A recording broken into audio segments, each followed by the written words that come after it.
हरिओम साथियों, आज हम बात करेंगे चंद्रमा की। चंद्रमा पे जो चंद्रयान भेजा गया है उसकी।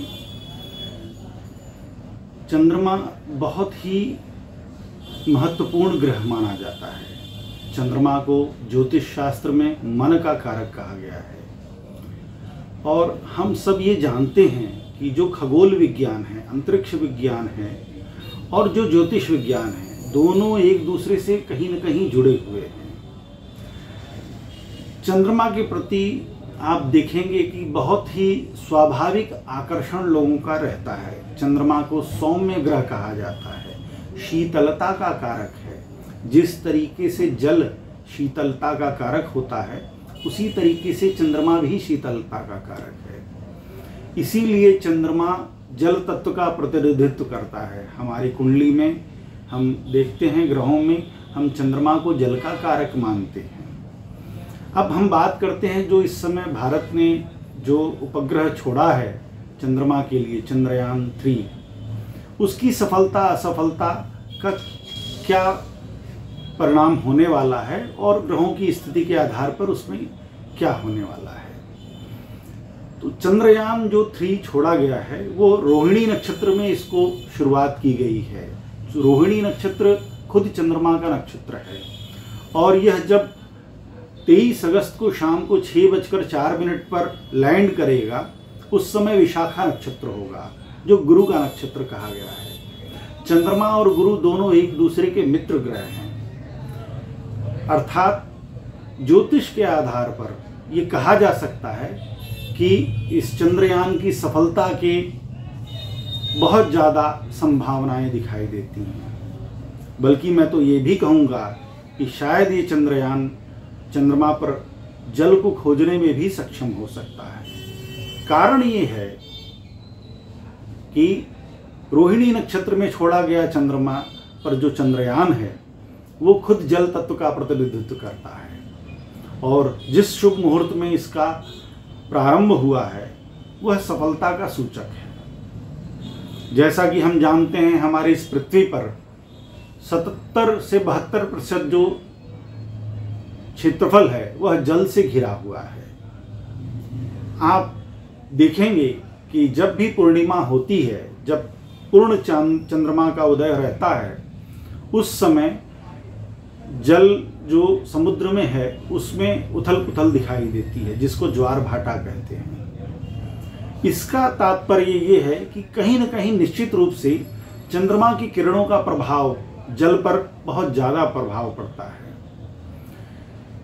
जिसका मतलब ये है कि मनुष्य के शरीर में जो 73 से 72% जल पाए जाते हैं, उस पर भी बहुत ज़्यादा चंद्रमा का प्रभाव पड़ता है। इसी कारण जो हमारे ऋषि थे, वैज्ञानिक थे, उन्होंने ये बताया कि चंद्रमा मन से जुड़ा हुआ है, जल तत्व से जुड़ा हुआ है। स्वाभाविक रूप से चंद्रमा को मन का कारक कहा गया है। इसीलिए आप देखेंगे कि बहुत ज़्यादा आकर्षण चंद्रमा की तरफ मनुष्य का होता है। हमारे फिल्म जगत में भी लोग चंद्रमा को प्रेम संबंध का कारक मानते हैं। चंद्रमा को बच्चों को चंदा मामा कहकर बुलाया जाता है। उसकी शीतलता, उसका प्रकाश हमारे मन को सुकून देती है, हमें उसकी तरफ आकर्षित करती है। चंद्रमा आप देखेंगे कि जब पूर्णिमा होता है, उस समय जो मानसिक रूप से विक्षिप्त लोग हैं या जो मानसिक रोगी हैं या जो पागलपन की स्थिति में पहुंच गए हैं, उनके अंदर बहुत हलचल या उथल पुथल दिखाई देती है। यह इस बात का प्रमाण है कि चंद्रमा जो है जल तत्व से जुड़ा हुआ है और मन से भी जुड़ा हुआ है। चंद्रमा पर जो खोज हमारे भारतीय वैज्ञानिक कर रहे हैं, निश्चित रूप से वो सफलता प्राप्त करेंगे, मुझे ऐसा लगता है। और ये चंद्रयान 3 अपनी खोज में सफल होगा, ऐसी मेरी संभावना मुझे दिखाई देती है। ये चंद्रयान 3 जब ये पूरा उतरेगा चंद्रमा की सतह पर, तो मुझे लगता है कि यह अपनी लक्ष्य की ओर जाने में सफल होने वाला है। ये पूर्णतः वैज्ञानिक जो अनुसंधान है यह ज्योतिष से भी बहुत हद तक जुड़ा हुआ है। चंद्रमा पर जो ये भारतीय वैज्ञानिकों ने चंद्रयान भेजा है, ये भारतीय वैज्ञानिकों के सफलता के परचम को लहराने वाला है, भारत को एक नई दिशा देने वाला है।